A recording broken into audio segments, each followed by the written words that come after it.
Sa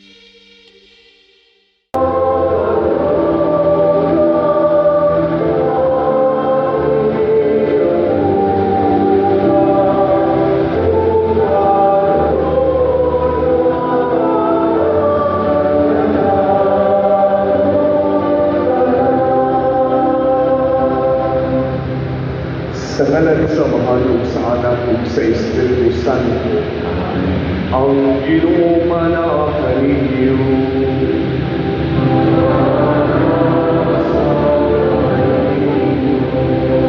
Mga kaigsunan, aliyan at kinakalong sa ikaunang na Domingo sa litong ikanong buwig sa simbahan, sa tumalaging karon na kayo sa ginas mga pangampo ug mga pangamuyok ug pasalamat nato sa Dios. Uban sa mga kaigsunan nga naa sa online platform, ato sa sinagiduyo sa mga pag-ampo sa ilang mga katuyuan. At kung sa bilang sa mga katuyuan at pangpo sa mga kaigsunan nga mga masakitong. Kung gano'n mo, mahimok kita ang ayan sa usawang ng Santos ng Misa, maghinungsod kita sa ating mga kalapasan. Dungan sa pag-ampo, Dagan isa na po sa Diyos na makikigawin sa tanan. Huwag kaninyong may isun na nakalapas sa pagkakuliyaman sa unang-unang sa pulo o sa buhat o sa walang pagbuhat sa kinahanglang buhat. Kaya po sa lahat, ako na po sa lahat. Husad ako yung sa nangyari na nagulay sa dalawang aking mga santos. Kaninyong may isun. Ako ninyo ay ang sa Ginoo na ating Diyos.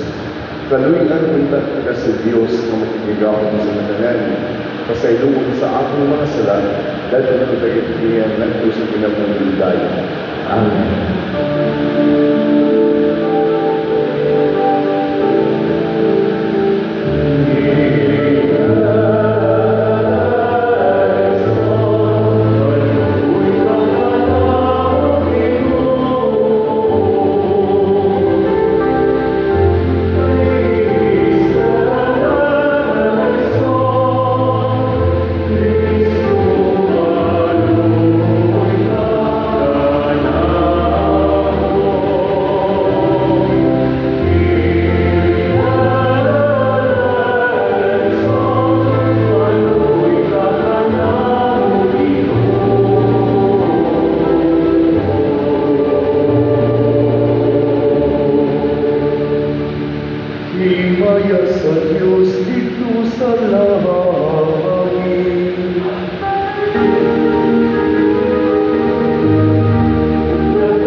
O Diyos, nagpasalig ikaw magpabilin diha sa mga kasing-kasing nga matawag ug matinuoron. Ihatag ka namo nga tungod sa imong grasya, magpabilin kami nga matarong sa ingon, magpakatapos ka, ulta magbuyog dinhi ka namo. Kini ang ipangayo, pinaagi sa among Ginoong Jesucristo, imong anak, nga buhi ug hari uban kanimo sa Espiritu Santo, Diyos ang tungod sa kahangturan. Amen. Panginoon, talihog naman sa pagkakasa.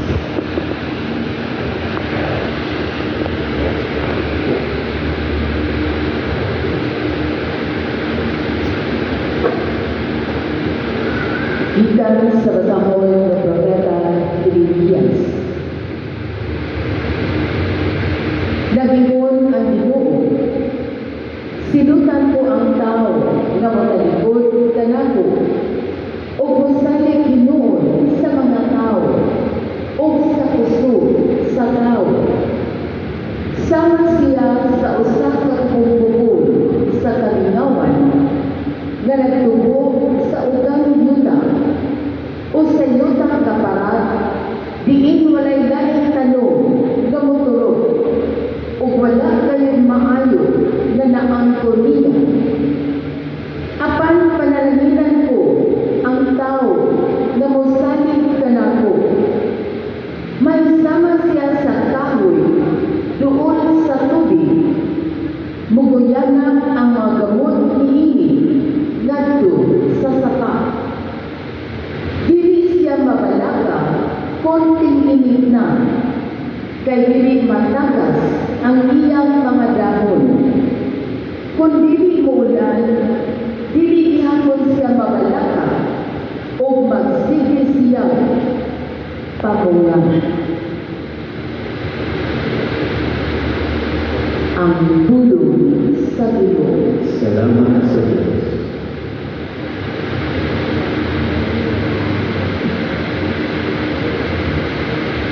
Bulahan sila managalang sa Ginoo. Bulahan sila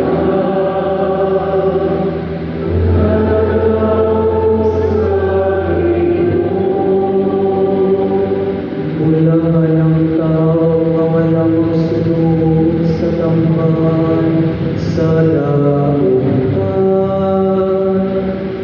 Ni maglakaw sa dala sa mga kasasala.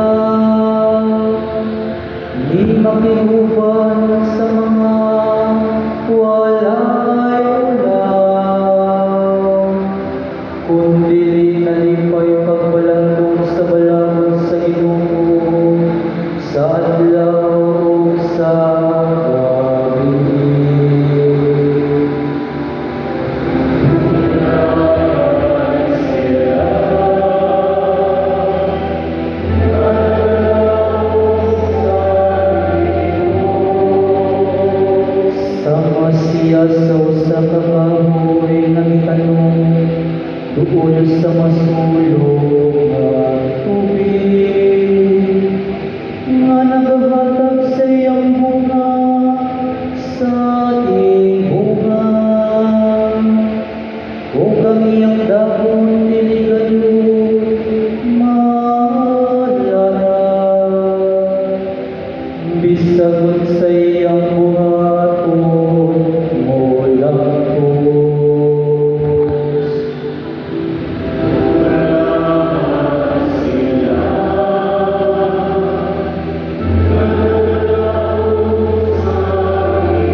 sa unang sulat ni San Pablo ngadto sa taga-Corinto.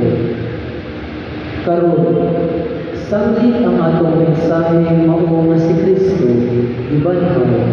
Unsaon man pag-ingon sa pipila kaninyo o ang mga patay dili banhawon, o kung dili banhawon ang mga patay, wala sa banhawa si Kristo.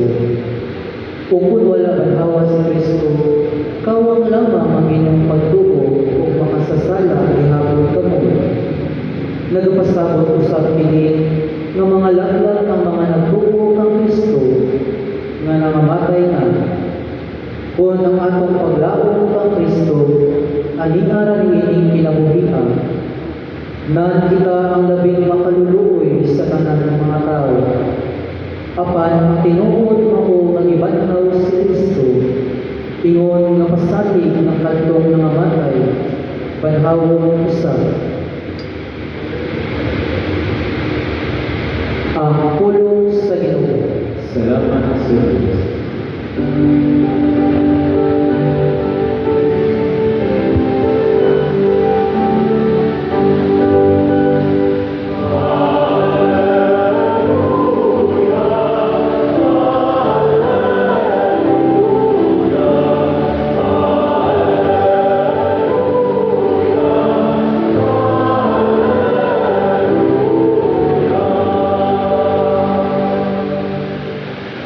Ang Ginoo manaag kaninyo. Pagbasa gikan sa Santos nga Ebanghelyo sumala ni San Lucas.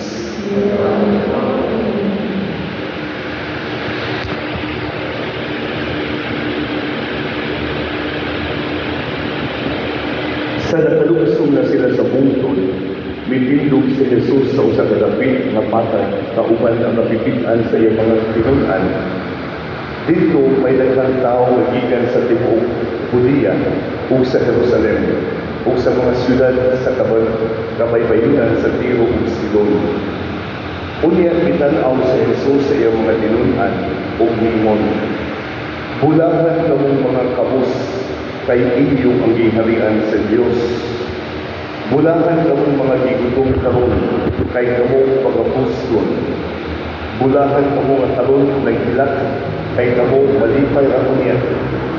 Bulahan kamo po ng mga tao maglubot o magsalikway o magtugal-tugal kaninyo o mag-ingon na kamo mga damutan tungkol sa anak sa tao. Paglipay kamo kung kini mahitabo o pagsayaw sa kasadya, kay dako ang ganti nga gitagana alang kaninyo dito sa langit. Kaya ilang mga katigulangan naglibog sa imong ngadto sa mga propeta. Apan alaon kamo nga mga dagat karon, kaya pahimuslan na ninyo ang kinabuhi nga hayahay. Alaon kamo nga mga busog karon, kay kamo unya kanunay lutumon. Alaon kamo nga karon nakatawa, kay kamo unya magbangutan ug magbilang. Alaon kamo kung magdayeg kaninyo ang ganang mga tao, kay mauusan kini ang gibuhat sa ilang mga katigulangan ngadto sa mitig ng propeta. Ang Ebanghelyo sa Ginoo. Magbibig. Mga kaigsunan sa mga usapang maayong tungkol kinatungkulan. Ang mga pulong na inyong tangkungan, keywords na nadulog sa Ebanghelyo, mga pulong na nag-iwan kinatungkulan kabulahan mo. Kung mag-isip at kabulahanan mga kaigsunan, ang musulod kayo sa mula, wala lain, kanang gitawag na ang pagkaalala sa mga utang, pahandi, sarapit, kahayahay, o uban-uban pa. Apan ang pulong sa Ebanghelyo mga kaigsunan, nag-asoy tinatong sa gitawag na sukwain na klase sa pagkabulahan. Susama ka mga kaigsunan nga ningon, bulahan kamong mga kabus, kinsa umunato ang gusto na siya makabus, isang kamot, wakyod, malangitan ng mundili, bulahan kamong mga gigutom, kinsa may kailangan na ito magutumon, na galing ang ating baba, hindi yun mahipos na nagsigit hamon. Pananglita nag-ingon Pilato, mulahan ka mong karon nga nagkilat. Kinsa magul Pilato, nagdiin ganahan magsigig kaduol o magkilat. Wala ngayon. Mao nga ang ibang video, nagpakita Pilato na lahi ang iyang meaning o kahulugan sa pagkamulahan. Apan ang pamutay na mga igsunan, nga naman nagpiling ang iason sa Ginoo. Harong pagpahilugdong Pilato makaigsunan na ang pagkamulahan wala lamang pili sa mga bahandi o kahulugan ng kalibutanon. Ako musmon na ang pagkamulahan dili lamang o wala diha sa mga butang o bahandi ng kalibutanon. Kaya kung atong tanawan na kaigsunan, kung hawak na ninyong mga butang o kahak pagkaon o kahak gitawag ka kalipay na kalibutanon, apan kung hawak na ninyo, wala ninyo magpasabot o wala nang bibigay na buto. Apan ipakita na ito makaigsunan, na bisan hawak na ninyo mga butang na makaigsunan, ada ay mga kalipay, mahandi o uman-uman pa, na dili lamang kalipay, kamahatag na ining kalibutana, apan kalipay, nagbigan sa Diyos. So sama pananglitan kung nakabantay ba mo o kahak kita na kung sa panahon nila atas kakagipot o na atas sa panahon nila atas kalisod o kahak kung na atas panahon nila atas kawadpon kabantay ba na ang atong kaugalingon doon kayo na sa Ginoo. Apan sa panahon sa mga isunan nga naata sa kaharumay o kaha sa kahiyahay o naata sa mga kinitanan bahandi usahay lakit na ang atong kinaiya sa atong ang pagsimpa, pag-ampo o uman-uman pa. Apan hindi ito kayo mga isunan na bisan nga naat na tanan apan ang atong intensity of prayer and faith of trust in God anaak kanunay. Kagabi bitaw, ana ako'y kanila, among common friend ni Bishop Morel, nalawag siya na po. Kung namutan na siya, Father, kung saan ang tumanon, Father, ang mismo ang akong mga kanila, ana ako'y isuon, ang may criticize sila mo, Father, na anong nagpagkiyatan ko sa simbahan.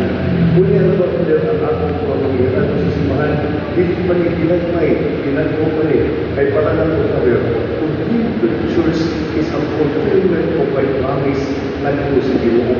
O ngayon sa kanako, inong lupaw of death, kalihan ko, musimba ko, paghilapin ko pa rin, kung hindi ko makatagak sa kalimta, kung hilapin ko pa rin ng tingin, kung hindi ko makahatag para sa simbahan, naasis ang ikot, naasis kanisod.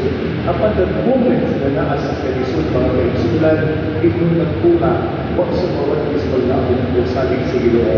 At each time na musimba siya, o yun siya, Ginoo, kung ako na kayo may maanaa, o ako na ay kwarta o bahandi, buhatan ko ko rin. O kapimo siya, ang tulpaler, karopaler, wag na nakupos ba ang pinaiya. O nga kung sutingan, tinuod na yung sulti, ay nilipus pa ang inuhang pinaiya sa kamanggihan doon. Kaya ipakita sa mga higala o kumalpan pa, kasila na siya, na nalang nakahatag ka o iunanan ng mahandi, o kahamulos na nagusik-usik mata, ay gusto nila kasila mo ikatagan sa inuhang mahandi. But anyway, ang punto niya mo kapag buhatag siya as a fulfillment sa iyang saan na gusto Ginoo, mo'y naghatag ka niya kung dakong nalipay. Walang si paghihilayan kung sa iyang ihatag, madagdag o maglamay. Basta ang iyong mo, nagmapadayon siya sa pagtuman sa iyang saan kinihan ko.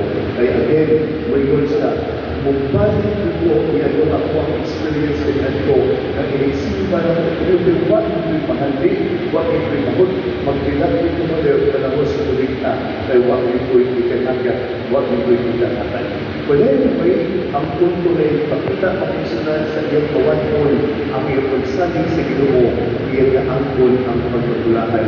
Kung ang pagkabulahan o pagkalipay ay ang nasinabi, walay lain, mao ka ang iyong kalipay, hindi sa bahandi na iyahang hulingan, apan sa bahandi na iyahang hulingan.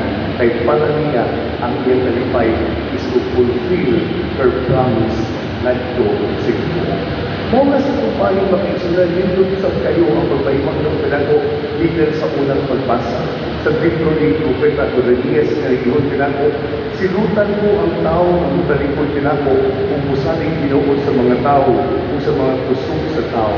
Na sa ato pa makaigsunan, ang tao na ang iyang pagsalig, anaa sa mga butang kalimutanol o sa iyang isig kaingon lamang, ilong ang punga, ana ay silot alang kaniya.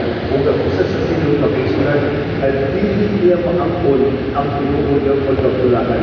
Pero sa ang tinuod ng pagkapulaan makaigsunan is empty oneself o pagkakangkit na kalimutanol o mayroong itulong ang unong pagkapulaan ng mga butang na iyang na Diyos mo.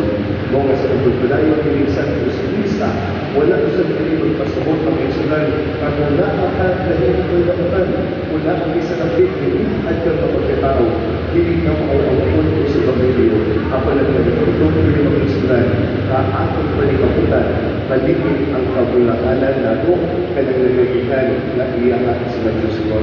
O ganit ang ikaduhang pagbasa, nagpalikutom ang mga isunan, ang mga butang pinilimutan, ako bang mabiyaan, apan ang butang na pagkakang kinakong tinuod na kabulahanan, mao ang atong pakikupan sa Diyos. And that is why, sa living, nag-isimili o pagkabanhaw. Nagiging ang pagkabanhaw ng isunan, mauman ang pakikubusan ng sa Diyos, nagto sa iyang karihan. Bawas ng pagpalayo ng Santo Krista, akong kusbon, ang pagkabulahan na atong kumuhaon, dili butang kalibutan, apan butang na iyang na Diyos. Kinao.